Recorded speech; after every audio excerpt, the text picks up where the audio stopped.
आषाढी एकादशीचे वेध लागताच संपूर्ण महाराष्ट्र विठ्ठलमय झाला आहे। ज्ञानबा तुकाराम आणि विठ्ठल विठ्ठल या जयघोषाने अवघ्या महाराष्ट्राचे रस्ते दुमदुमून गेले आहेत। याच भक्तीचा एक अभूतपूर्व सोहळा रायगडच्या श्रीवर्धनमध्ये पाहायला मिळाला। श्रीवर्धनमधील भरडखोर येथून कोळी समाज बांधव आणि विठ्ठल भक्तांची भव्य पायी दिंडी पंढरपूरकडे रवाना झाली आहे। मुसळधार पावसाची पर्वा न करता विठुरायाच्या दर्शनाची आस घेऊन शेकडो वारकरी या वारीत सहभागी झाले आहेत। टाळ मृदंगाचा गजर, रामकृष्ण हरीचा चाललेला अखंड नामजप आणि विठुरायाच्या भक्तीत तल्लीन झालेला वारकरी संप्रदाय हे दृश्य आहेत रायगड जिल्ह्यातील श्रीवर्धन तालुक्यातील भरडखोर गावातील। दरवर्षीप्रमाणे याही वर्षी भरडखोर ते श्री क्षेत्र पंढरपूर अशी पायीवारी मोठ्या उत्साहात मार्गस्थ झाली आहे।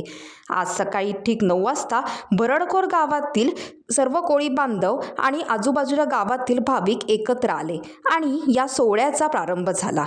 या पायी दिंडीचे विशेष वैशिष्ट्य म्हणजे यामध्ये केवळ ज्येष्ठ वारकरीच नव्हे तर महिला आणि बाळगोपाळांचाही मोठा सहभाग पाहायला मिळाला। डोक्यावर तुळशी वृंदावन घेतलेल्या महिला आणि हातात टाळ घेतलेली लहान मुले एका रांगेत नाचत गाजत विठ्ठल भक्तीमध्ये मग्न होऊन पंढरीच्या दिशेने निघाली आहेत। या वारीचे मुख्य प्रेरणास्थान आणि भरडखोर गावचे वारकरी संप्रदायाचे वैभव रायगड भूषण पुरस्कृत स.भ.प. रामचंद्र अण्णा वाघे हे स्वतः या वारीत उपस्थित आहेत। वारीला निरोप देण्यासाठी आणि वारकऱ्यांचे स्वागत करण्यासाठी श्रीवर्धन पंचायत समितीचे सभापती सचिनभाई कीर, राष्ट्रवादी काँग्रेस पक्षाचे तालुकाध्यक्ष मंदारभाई तोडणकर, बोर्ली पंचतनचे युवा कार्यकर्ते सुजित पाटील आणि माजी सरपंच दिनेश चोगले यांच्यासह अनेक मान्यवर उपस्थित होते।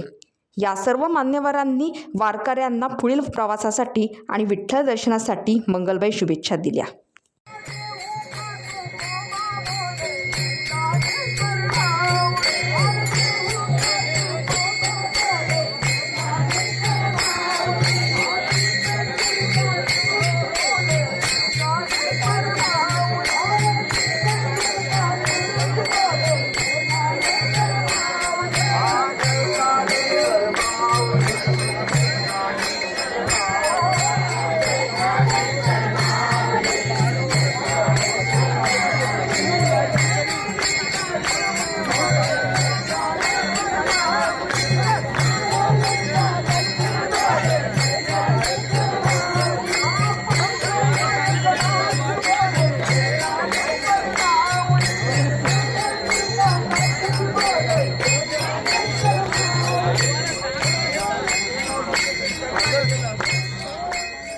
टाइम्स डिजिटलला लाईक करा, शेअर करा, सबस्क्राईब करा आणि बेल आयकॉन दाबायला विसरू नका।